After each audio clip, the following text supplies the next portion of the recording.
So, can the average Joe retire early? And how early is early?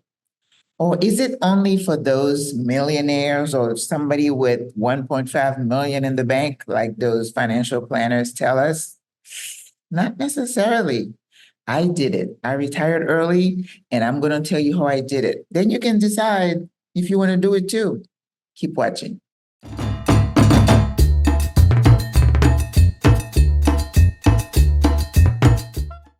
Hello, and welcome back to Single Women Retiring Abroad. I'm Maggie, your host. You know by now, Single Women Retiring Abroad is geared towards helping the older, single, female considering retirement abroad. That's all we're about. And once you go through all the steps, you watch all the videos, then when you come to the place you want to retire, hopefully there's community there. And if in Panama, we're here to welcome you. Welcome to Single Women Retiring Abroad. Welcome to SWOT. I promised I would do a video about how I retired early. I retired at 62. It wasn't planned, but it happened. And it happened in a way that kind of organic because again, I'm a planner, I'm logical, left brain, but it was a decision that I made on the spur of the moment, which I don't recommend. Okay. So I said in the intro, can the average person, I'm so average, it's not even funny. Can the average person retire early? Yes, you can. But there are some things you have to have in place in order for you to retire early and retire somewhat comfortably. I mean, you could decide to retire on a shoestring and then keep struggling and struggling, living paycheck to paycheck and just worried like if something happens, oh my God, what's going to happen? I don't recommend that, okay? Because I don't want to live my life like that, especially my sunset years, as we call it. So how do you decide if you can retire early? It's all about the money, right? Now, if you have a business background, you understand assets and liabilities, right? Assets, money, skills, investments, properties, liabilities, mortgage, car payments, commercial debt, credit cards, you paying for your kids' college tuition. What else? Actually, it's really much about debt. So you're going to have to look around to see what your income to debt ratio is. If you have more debt than you have income, then you need to defer retirement, right? Until you just flip that. And some people, I know a lady who is in her 70s and she's still working. Now, you may choose to do that because you love what you do, right? Or, you're an entrepreneur, as I said before. If you are an entrepreneur, working is not, retirement is not something you need to even consider because you're having so much fun. And someone said, I'm sure you've read that, do something that you love and you'll never work a day in your life. Therefore, you don't need to retire from that job because it's something you're doing that is feeding your soul. I was not in that situation. And what I want to do is take you through probably the year before I decided to, well, actually, when I retired, and it took me about a year to get to Panama. So I was working towards certain things.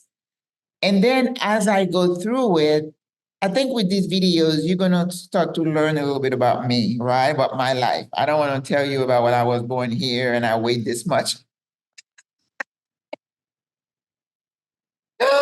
No, that's not what I want to do. I'm going to crack some jokes. I just can't help it. But you're going to understand my thought process. And I think by now you understand I'm logical. I like to have things written down. I want things to be charted I'm a visual person. I need to see it. I'm writing everything. So bear with it. That's the way it is. And I think I alluded to when I closed my business, early 2000s, sold it, traveled a bit. Then my mom came to live with me. So for a couple of years, I did not work. And then when I decided to go back to work, there were these decisions I had to make. Then I went to culinary school, opened a cafe, ran it for a couple of years. And then when I closed the cafe, and I'll get into that story another time, it was like, I tell people I spent a whole month sitting at my kitchen table, could not move, paralyzed with sadness. Because when I closed the cafe was gonna be my last song. It was like my last project. And that's what I told everybody. This is it. I'm gonna give it my all. I'm gonna make it work. I had plans to open multiple cafes all over the country. And then we lost our lease. Then I ended up closing it, and I felt like such a failure. Now, most of us have gone through things, right? None of us have gone to be this age without going through some stuff. So what you see here is a product of life, like you, nothing different. Then I went to nurse practitioner school, and then I was working. That was my last job. I'm just taking you chronologically to understand where I was when I decided to retire early. I was working as a psychiatric nurse practitioner. That was my first job. I loved it. I love patients. I love learning. But the job entailed traveling to multiple facilities because I work with long-term care facilities, taking care of patients with dementia, depression, anxiety, schizophrenia, you name it. If you've ever been in a nursing home, you know it's a hodgepodge of everything. But you also need to be a good clinician because sometimes the psychiatric symptom somebody is exhibiting is related to a physical, physiological, well, it's still physiological, but something that's non-psych related. I enjoyed the job, but I did not like the travel. I was a home health nurse in the past, and that was one of the things I hated. Getting stuck in traffic, the heat, in and out of the car, and then the paperwork, because sometimes I would be stuck on the highway for like a couple of hours. So I'm late getting started. I have like 20 patients on my list, and you never know which patient is going to take a long time dealing with family, medication, pharmacy. I mean, it was. And finally, if I'm getting in my car at about 4 o'clock, and if I hit another traffic jam, I'm getting home like 5:30, 6 o'clock. Let's say I take a bite to eat, and then I'm on the laptop doing my notes, and these notes were involved. So sometimes I'm going to bed like 12, 1 o'clock. And then it was like the next day, the same thing. I did that, 5 days a week, going here, going there. I had one facility that was an hour and a half one way. So it's like you traveling for 3+ hours, and that's in good traffic. I think one day I was sitting in traffic, and then I was saying, well, you know what? I'm 60, I think I'm 62 years old. Why do I have to stress myself out and deal with this? And especially when the patients, the patient's always fine. It's always the logistic, that's the stuff, the rest of it that's always annoying. And you can ask any nurse or any provider, they're gonna tell you they love taking care of patients, but the rest of it they hate. And I did not like it. And I got to a point, I was like, you know what? What? And it was after COVID. I was like, you know what? I don't need to be stressing myself out like that. And you guys know that COVID kind of turned a switch in our heads that says life, health, nothing is guaranteed. So do you enjoy life because you don't know how long you have? And I was sitting there in the car. I remember exactly when I said, you know what? I should be done with this. I don't want to be doing this anymore. I could. Because if I was married, had small kids, kids in college, and I had so many responsibilities, that would not be something I would even entertain. But my kids were out of the house. Yes, I do have my house, still have a mortgage, which is a very comfortable, affordable mortgage. I was driving a car that was, yeah, this was a car that was a lease, but it had a shorter contract period. And I said, you know what? I can do this. Let me research it further, and then I'm done. And I'm very decisive like that, right? So if I think something through and I plan it out and I said, I think I can make it work, I'm going to make it work. So I came home, and usually I don't like to make decisions on the spur of the moment. Usually I sleep on it, I pray about it, and the more I thought about it, the more I said, this is no longer feeding my soul. And there were some issues with management that was not open to any ideas, any suggestion. You know how they do. It's like my way or the highway. And I'm like, I'm 60 plus years old. This young lady was trying to put her, I don't say her foot down, but playing her role where I'm the manager, I'm your boss. I'm like, girl, please. So when I decided finally and wrote my resignation letter, actually, I think there was another factor that played into that. I had planned a trip to Europe or someplace, and I put in a request, and I got an email that says, well, so-and-so is going on vacation, therefore we cannot approve your time off. And that was like the last straw. When somebody tells you when you can take time off, you've seen these videos that you need to be controlling your time. When I go on vacation, it's up to me. You cannot tell me I can't. So I was like, okay, I'm done. So I sent my resignation. Everybody was like, oh, wow, oh my God, oh my God. Yeah, I'm done. Because I'm not one that will go and change my mind. Once I make up my mind, I'm done. So now it was like, okay, well, I was single at the time, so I didn't have to run it by anybody. So it's like, I'm the master of my ship. I can decide what I want to do. Making decent money. They weren't paying me that well anyway, because apparently there was another certification I needed to take if I wanted to. But after I had paid like $30,000 to go to school, and I was like, no, I'm not going to go into debt, to get another initial after my name. No, no can do, not going to do it. So I decided that was it. So now I had been getting, and I've told you that before, I have been getting those Social Security statement that says your expected retirement date is at, whatever the year was, at 67 years and 8 months. And I'm like, when did that change? That's a long time.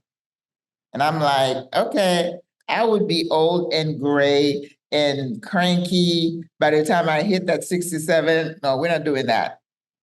But of course, I did research that says you can retire at 62, but your payment is going to be docked this much.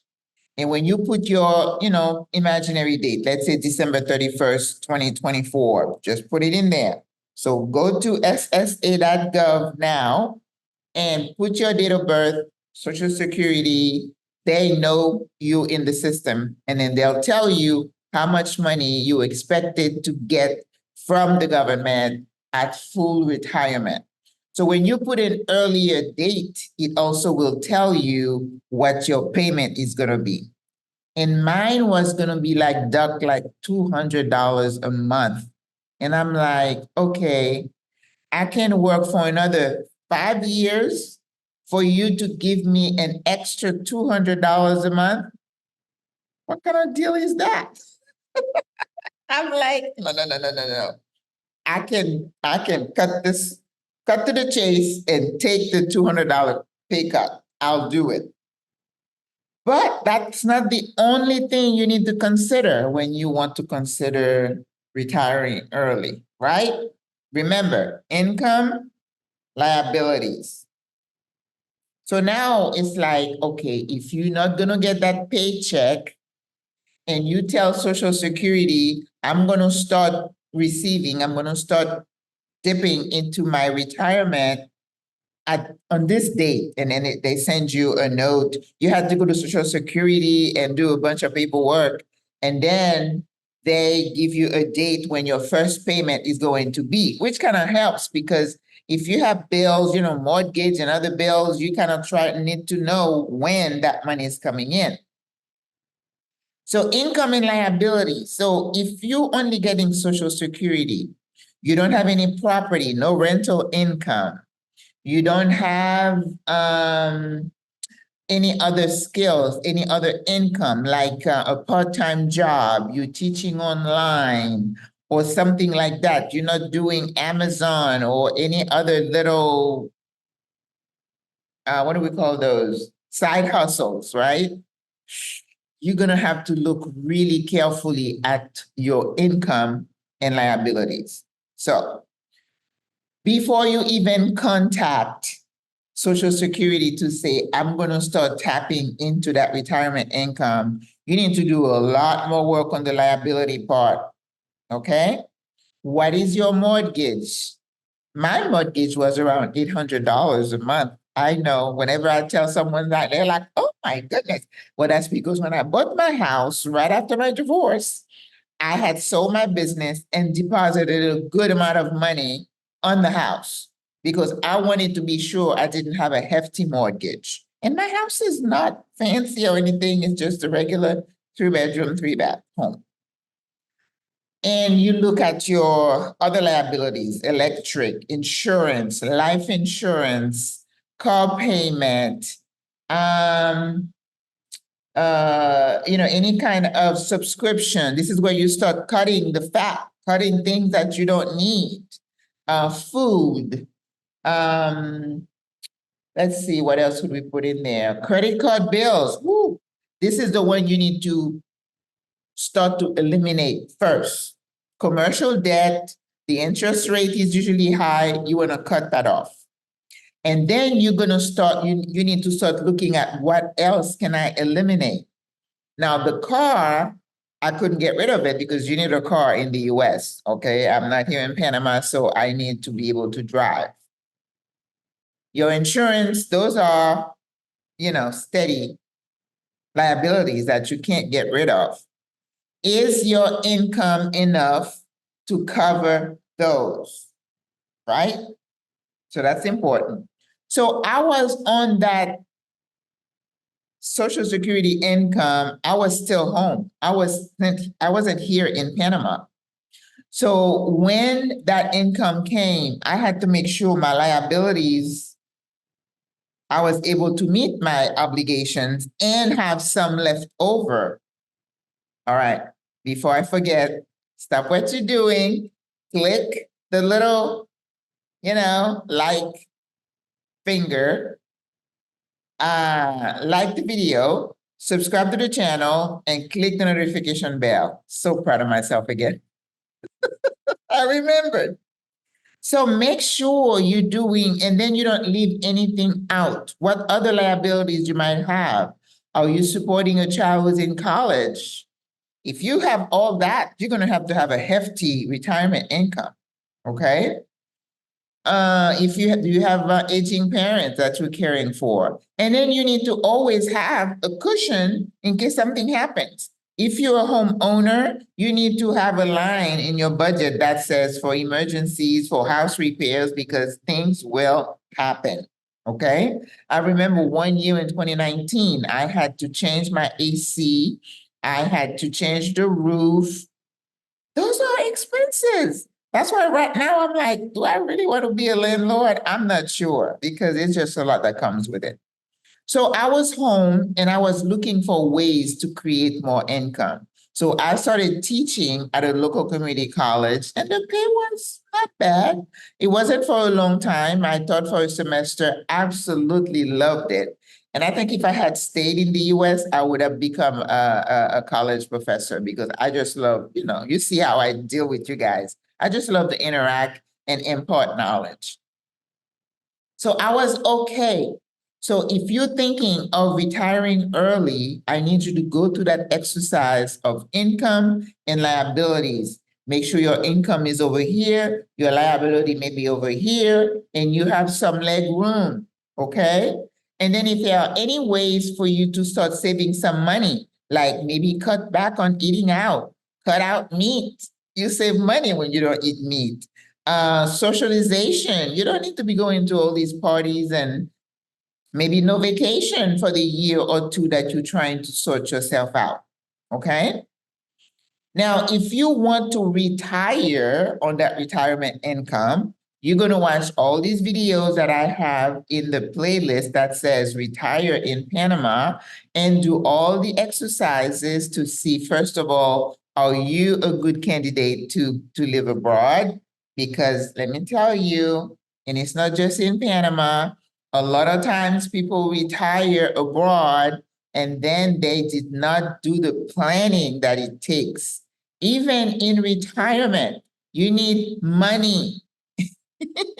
You need money and you need to know how to manage your money, okay? So towards the end, I'm going to take you like to a little exercise that I call the SWOT analysis, SWOT. And those of you in the business world, you know what that means, right? You're going to assess your strength, your weaknesses, opportunities, and threats as you consider early retirement. Now, there are some, I guess, fines or penalties for retiring early. That's why you're getting less money. But once you get to full retirement, then you're going to get your full income back. But if you decide to work, which you can, while you early retire, you just have to stay within a certain limit. Make sure you check with the tax attorney on that. I'm not an expert, remember, but that's what I remember being told and reading. Like if I decided to take a full-time job while I'm getting Social Security, the government's going to frown upon that. It's like you should have kept your job, so they're going to dock you, a pay, and then they give it back to you when you reach full retirement. Check with the CPA. Don't listen to what Maggie's saying. But you do have that option. But some people do it part-time. Like with my little teaching job, I was okay because I wasn't making near the threshold that the government is going to start saying, we're going to ding you. Okay? So in order for you to retire early, you have to be an objective person. You have to be able to look at data. You have to put your emotions on the side and say, can I do this?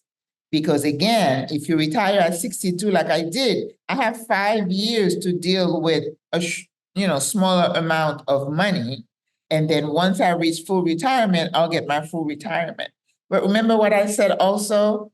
Social Security was never designed to be your only source of income in retirement.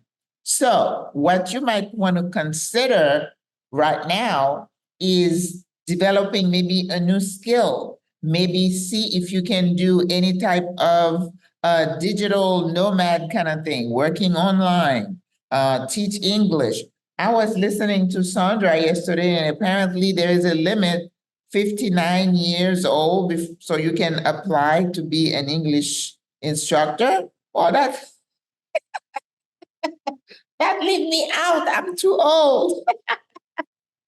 So you have to find another way to make some income. Maybe you can teach English on the side without having to go through one of those organizations. Maybe there is, like in my situation, I could be a private chef if I wanted to and prepare some meals for people, and you could make a few dollars that way. But I feel like it's really hard for you to retire and then constantly worry about money. So if you decide to move abroad on early retirement, I would suggest you consider your home situation, probably sell it so you can have a nice cushion and not having to worry about money on a monthly basis.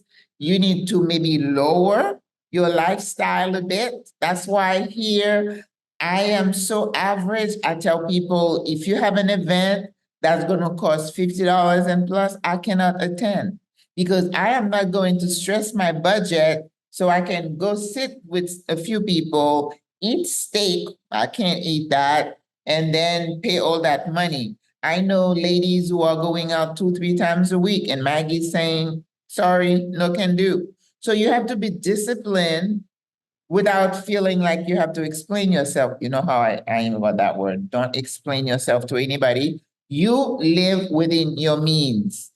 Stay in an apartment that you can afford that doesn't take 80% of your income, right? Manage your utilities, your electric. Find a reasonable phone plan, and then manage your activity, your social activities. You don't need to be going to all these places. Why do you think I take the bus all the time, even though Uber is really cheap? I just like to walk. That's not why. I'm not that cheap, but I do don't want to spend money that I don't need to. But I consider walking for me is as a form of exercise. So I like to walk most places during the day. All right. So let's do the SWOT analysis as you're considering early retirement. What are your strengths? You are decisive. You are a decision maker. You're very rational. You're not letting emotions rule your decisions. You have a decent retirement income because let me tell you, a lot of people, I think I read that the average Social Security retirement is about $1,200 or $1,500 a month. That is not a lot. And if that's what you have, I mean, I was a nurse for 43 years, so mine is a lot better. Thank you. I'm not going to talk about my money right online on social media. But if you have $1,500, you definitely need to look at maybe places where the cost of living is really low, like Thailand, I understand is cheaper. Vietnam, where you can rent an apartment for $350 a month. You need to consider those places. And over here, I don't know if Colombia you can find some, but even here in Panama, you may not be able to stay in the city, but you can stay in some other smaller town. This is the reality. Don't make choices that are going to stress you. Know what your income is, know whether you can supplement it, and then live within your means. That is key for retiring early and staying within that number. It's important, okay? Now, we don't know, oh, thank goodness, with these elections switching out on us, we don't know. All the worries we had about certain groups wanting to get rid of Social Security. So maybe there is hope. I don't know. But with politics, you never know. You can't really put your faith in people. So your strength would be you have a decent retirement income. Maybe you have some additional income, rental income. Maybe you have some children who love you, would agree to give you some money every month. That's kind of scary, catchy. I don't know if that even a possibility these days. But, and then look at your SWOT, strength, weaknesses. What are your weaknesses? Are you a spender? Are you undisciplined with money? Do you do impulse buying? Are you an emotional shopper? When you feel sad, if you're missing home, are you just going to go spend money? Or you go to those places that you can't afford because the group is going, therefore I have to go. Otherwise, they're going to think I'm cheap and I don't have the money. Those are weaknesses. We don't live to be this old to be concerned about stuff like that. I hope not. I hope you're not like that, okay? Opportunities for you to make some extra income. Find out what it is. Sewing, cooking, teaching, I don't know what else. And that is something as single women retiring abroad, I really would like to be involved in organizations who are enlightened to look at the skill set that we have as retirees and that somebody with foresight can tap into and let us help you on a part-time basis. That is a goal of SWOT. Okay? Threats, health. Okay? Are you taking care of yourself? Or is your health on the decline? Because, you know, if you're 62 and you just wanting to just start being healthy, well, I'm sorry to tell you, some of the damage is done. Now, I remember when I was learning, this is smoking. When somebody quits smoking, you can actually reverse the damage, even though some of the damage you can. But it's never too late to start being healthy. And I think I posted something in the chat the other day saying doctors say it takes 10 years or more for a disease to develop. So we've been destroying ourselves for years before the problem shows up. Okay? But don't be discouraged. Start now. Quit smoking, forget the sugar, start walking, do some gentle exercise, be regular. So is your health a liability? Maybe you have some chronic problem that keep you from maybe earning more income or even considering moving abroad because you need to stay closer to your doctors. Other threats could be, do you have people who depend on you physically and emotionally? You know, children, disabled children, older parents who are not well. I mean, it could be a drag.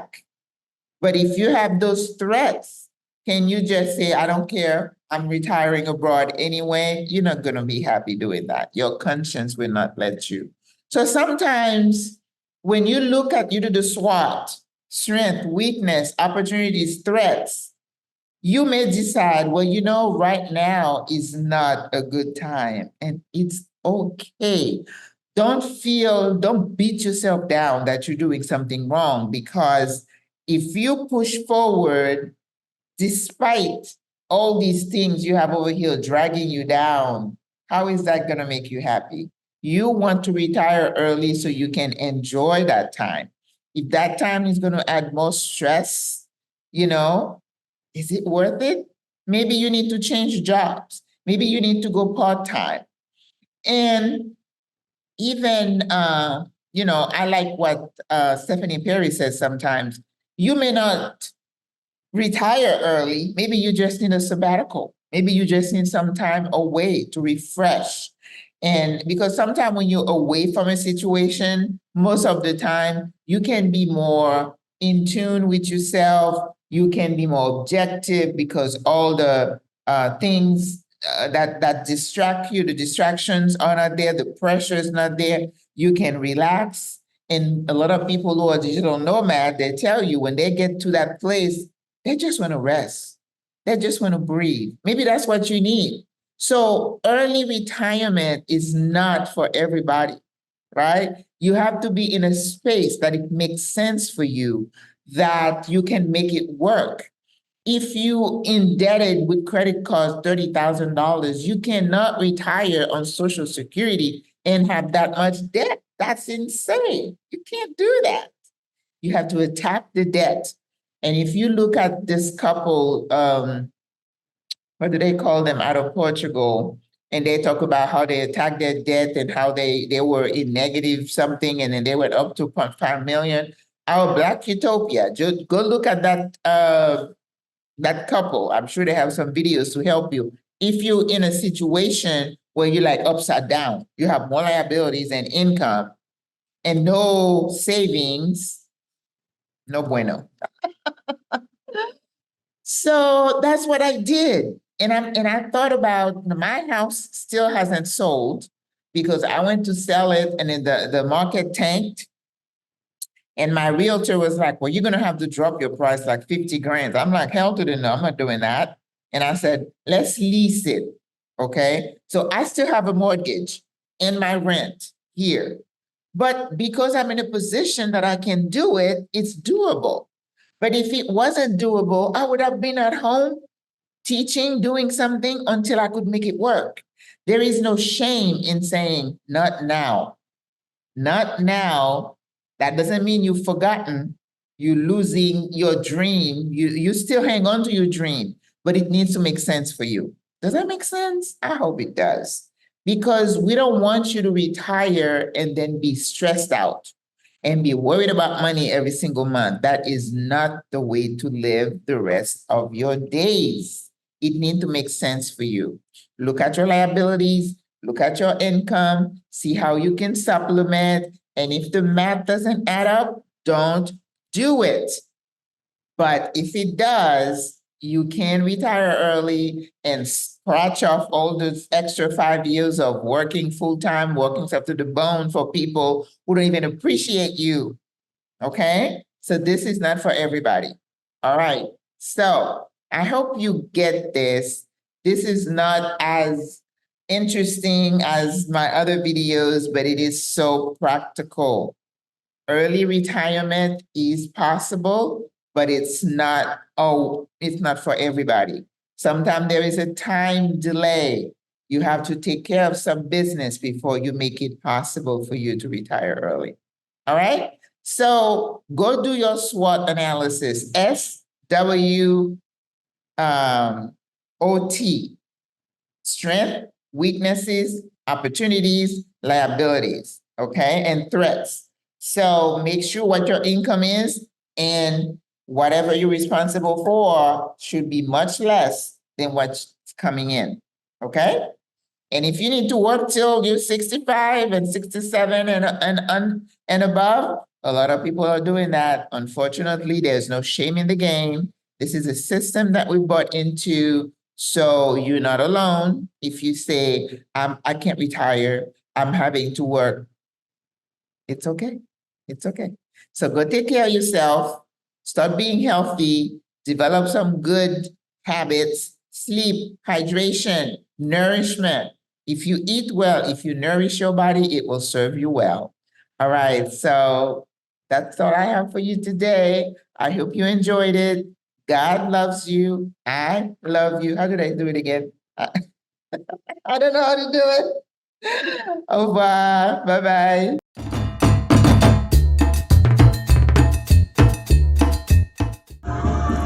Panama receiving its Olympic athletes. That's the caravan I can see from my balcony.